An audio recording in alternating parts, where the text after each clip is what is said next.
All right. Hello and welcome back to the One Bar and Lupagus show. He's One Bar. I'm Lupagus. And today we are going to talk about some Vikings. Well, they are currently still under contract. The Vikings need to just go ahead and cut bait with these guys. Yeah, and let's be clear. This isn't like guys who are going to be free agents. Dakota Dozier doesn't count. He's going to be a free agent. Jaleel Johnson doesn't count. These are strictly guys still under contract for next year and beyond. Lupagus just must have dropped his pen. And we're going to talk about 5 guys that we need to say bye-bye to. Bye-bye.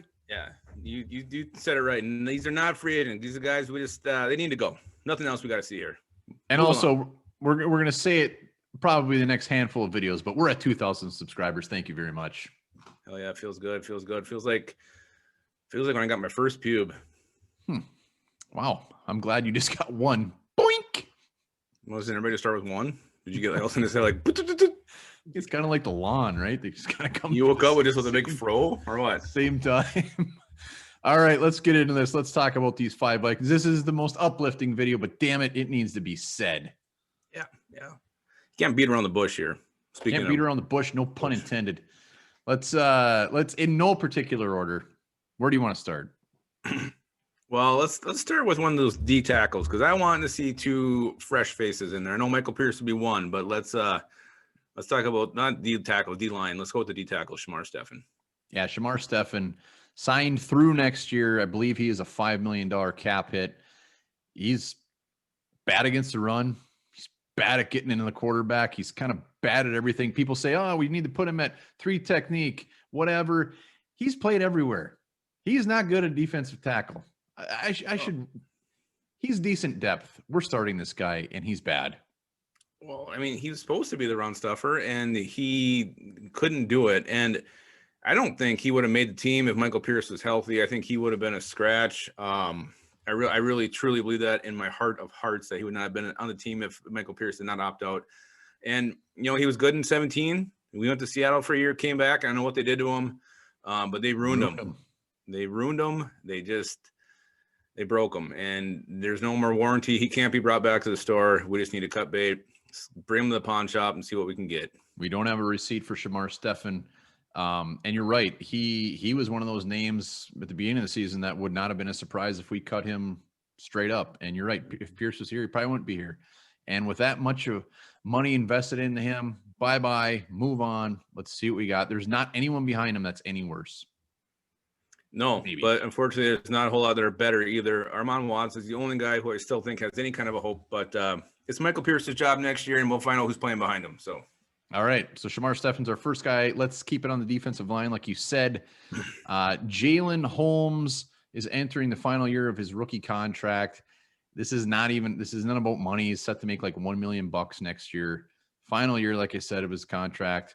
Again, a guy that just has not shown up. He was a 4th rounder, has not lived up to that 4th round billing. Kind of reminds me a lot of Jaleel Johnson. A lot of hope, not much action. Yeah, he reminds me of a pair of old man's balls. It's droopy and they stink. Yeah, I know we did our review of the 18 draft, and he was one of the biggest turds on that list. I know he switched around positions. He was converted to D tackle. That didn't pan out. They brought him back to D end. I would rather see his roster spot go to a young up-and-comer, whether that's through the draft or whatever.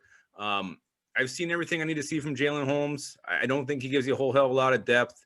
The only way I think he sticks around is if they have one spot left and they see he's got value playing D tackle in D end. But even that, I want to see him gone. It's over.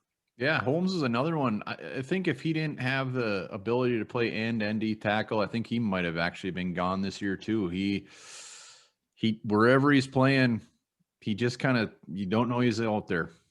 Yeah, I think that he switched to D end. If Hunter would have been healthy, I think you're right. I don't think he would have made the team, but his ability to play D end saved him this year. Yeah, let's put a little sugar on this, a little sugarcoat this. We're doing these guys a favor. Some of these guys just need a fresh start. Well, I think Jalen Holmes could use a fresh start. I think Shamar Stefan's probably done. He might get another look somewhere, but I can't see him. He might be. He'll probably go back to Seattle. Who knows? The Jets seem to like former Vikings quite a bit. All right, so Jalen Holmes. Let's go to the one that's fairly obvious. Our special team Stallion kicker Dan Bailey signed through 2022. He's set to make $3.8 million next year. What the hell? Yeah, that first year must have been really cheap because I thought we signed him for just about peanuts. But again, we talked about seeing everything we need to see from Jalen Holmes. We've definitely seen everything we need to see from Dan Bailey. At this point, the only thing that would be worth keeping around is just to see if he can have a worse kick than he did on an extra point attempt last week against Detroit, where it went like this way. Yeah, there's no reason to keep him in. He's cost $3-something million. I would rather sign Mike Nugent. Any street kicker that you got who's cheaper is just as good as Dan Bailey, if not better. Yeah, I do like the fact that you brought that up. I mean, one reason that we could keep him is for entertainment purposes only. I think his field goal percentage this year was 68%. I don't know how that's possible from an NFL kicker, 68%. And just what makes this even more apparent, Maloof is gone. Any special teams coach that comes in is going to wipe the slate with everybody on special teams. If he keeps anybody, maybe Colquitt, he's going to look at Dan Bailey and say, why the hell would I want Dan Bailey? And it's going to be done. Yeah, and he might be gone before the new coordinator is even hired. Oh, Dan, I'm sorry, Dan. You gave us hope last year. Just did not pan out. All right, let's go to a couple tougher ones. Another player on their rookie contract that we just talked about in our 2018 draft grade. Mike Hughes, cornerback, former first rounder. Final year, $3.1 million. We know he's got injuries. We know he hasn't really lived up to that first round billing, but it might be time. Yeah, and the reason it's time is because you can't depend on him. Why bring him back if he just can get hurt again after 2-3 weeks? His practice reps could go to a young guy who needs it more. Maybe Harrison Hand needs to get those snaps that Mike Hughes would have gotten. Let him develop. Chris Boyd, anybody. Mike Hughes, the only thing he's proven in his 3 years in the league is that he's unreliable. So, and again, and this might be one where the Vikings don't have to make a decision because he's going to retire because of that neck injury. I think he's had 2 of them. That's scary for a young guy like that to be going through. So if he flat out retired, wouldn't be shocking, but I think we've all seen enough of him. There's no reason to think he won't get hurt again if he comes back. Yeah. And you said it, he might make this decision for the Vikings. And if he comes back, you said everything we need to say. We got a young group of cornerbacks. Let's get them going. Mike Hughes, I don't think the pick was horrible. I know you weren't a fan of it when they drafted him, but the value is there. He offered the ability to return kicks, return punts, whatever. Didn't happen. He is barring a miracle, he is a bust, and we need to move on. Yeah, what sucked worse about it was he was taken with the intent that knowing that they were going to probably lose Rhodes, Alexander, Wayne's down the road, and then he's just hurt, so we just end up losing all 4 of them. So it was just the plan just failed. And the final guy on our list, the guy that the Vikings just might need to move on from, is the one that tugs on the hearts the most.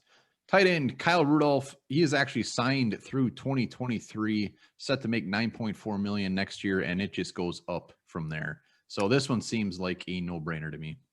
Well, it does, and the reason it is because of what you just said, how much he costs, and then you see Tyler Conklin and Irv Smith emerging in his absence this year.